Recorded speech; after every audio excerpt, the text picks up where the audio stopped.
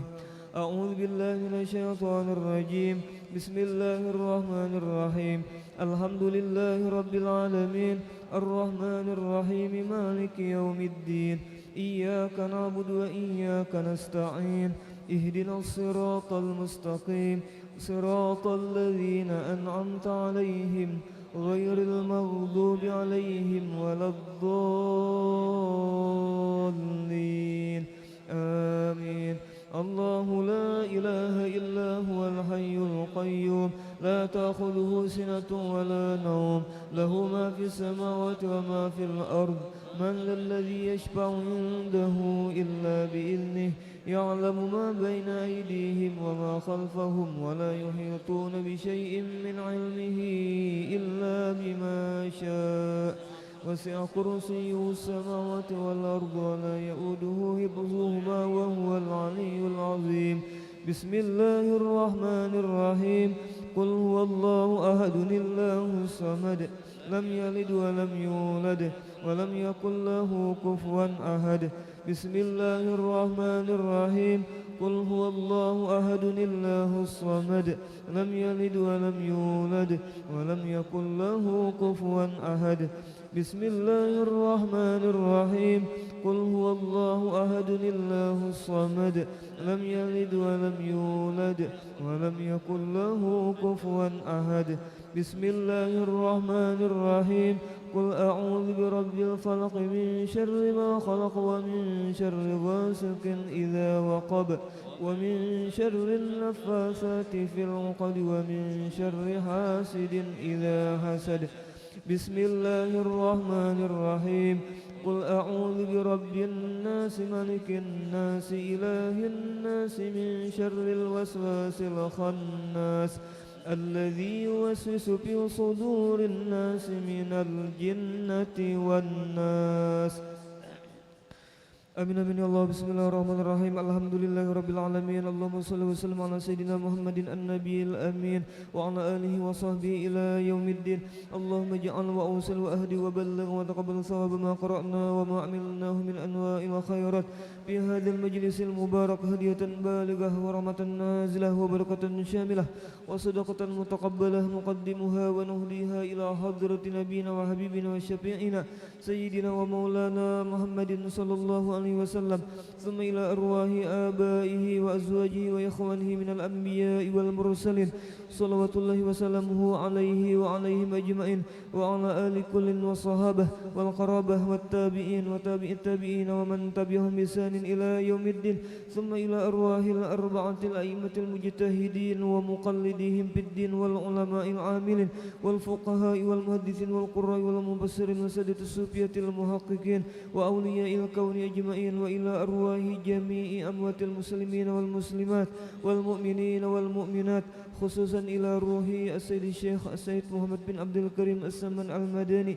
وخليفة مولانا الشيخ محمد أرشد بن عبد الله البنجري والشيخ سعد الدين محمد طيب بن مفتي محمد أسعد تانيران ودتو أحمد بن مفتي محمد أسعد باليمau والشيخ محمد كشف الأنور بن حجي إسماعيل والشيخ محمد شروني عبدان بانغل والشيخ محمد سلمان مليا وسلمان جليل ثم إلى أرواح جميع مشايخنا ومعلمينا وأساتذنا في المعهد دار السلام مرتapura ثم إلى روح شيخنا ومربي أرواحنا ومرشدنا العالم العلامة العارف بالله الشيخ محمد زيني بن عبد الغني البنجري سekumpul وهجي جويرية بنت هجي سليمان وتوان guru haji Athaillah bin tuan guru haji Abdul Qadir وتوان guru haji Muhammad Arifin bin tuan guru haji Athaillah وتوان guru haji Ahmad Mawardi bin tuan guru haji Muhammad Arifin wal Habib Zainuddin bin Al Habib Abu Bakar As-Sagab Wasah wa haji Ibrahim bin haji Anan wa guru haji Muhammad Saman bin Kumala wa guru haji Fuad Fakhruddin bin Asmah wa guru Muhammad Hilmani bin guru haji Muhammad Ramli wa haji Arbainah binti haji Ibrahim wa haji Suhaimi bin haji Ibrahim wa galuh Samsiah binti Sahamin Hamdi Yusuf bin Basiyah Mahmudah Hayati binti Hamdi Yusuf Riza Fakhruni bin haji Syarqiyah ثم إلى روح صاحب المولد الإمام الحبيب علي بن محمد بن حسين الحبشي وإلى روح شيخنا ومرشدنا العالم الفاضل المكرم الشيخ محمد رضوان بن توان guru Haji Hasan Basri وأصولهم وفروعهم ثم إلى أرواح من أنفقوا أموالهم وجاهدوا بأموالهم وأنفسهم في هذا المعهد منهاج العابدين ووالدينا ووالديهم وأمواتنا وأمواتهم ثم إلى أرواح من ضاجعهم وقاربهم من أموات المسلمين والمسلمات كافة عامة من لهم زائر ولا زائر لهم وارحم الجميع برحمتك يا حنان يا منان يا أرحم الراحمين اللهم اغفر لهم وارحمهم وعافهم واعف عنهم اللهم اجعل قبورهم روضة من رياض الجنان ولا تجعل قبورهم حفرة من حفر النيران اللهم إن كانوا محسنين فزد بإحسانهم وإن كانوا مسيئين فتجاوز عنهم برحمتك يا أرحم الراحمين ربنا اغفر لنا ولإخواننا الذين سبقونا بالإيمان ولا تجعل في قلوبنا غلا للذين آمنوا ربنا إنك رؤوف رحيم وصلى الله على سيدنا محمد وعلى آله وصحبه وسلم والحمد لله رب العالمين وعلى من وبهم شيخنا وإلى حضرة النبي الفاتحة.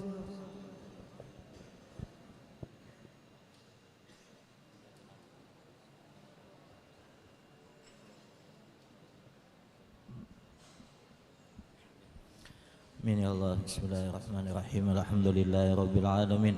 Allahumma salli ala sayyidina Muhammadin salatan taghfiru biha dzunub taslihu biha al-qulub tantaliqu biha al-'usub wa talinu biha sahwa ala alihi wa sahbihi wa man ilaihi mansubah.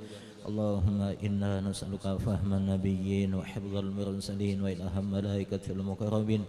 Allahumma aghnina bil ilmi wa zayyina bil hilmi wa akrimna bit taqwa wa jamilna bil afiyah ya arhamar rahimin. Allahumma astir ayuba muallimina 'anna wa la tadhhab barakati 'ulumihim 'anna wa la tadhhab barakatihim 'anna wa la tadhhab barakatihim 'anna. Allahumma arzuqna al ikhlas bi talabil ilmi wa fi nashrihi wa fi jami' at-ta'at. ربنا آتنا في الدنيا حسنة وفي الآخرة حسنة وقنا عذاب النار يا مهيمن يا سلام سلمنا والمسلمين سلمنا والمسلمين سلمنا والمسلمين بالنبي خير الأنام وبأم المؤمنين صلى الله على سيدنا محمد وعلى آله وصحبه وسلم.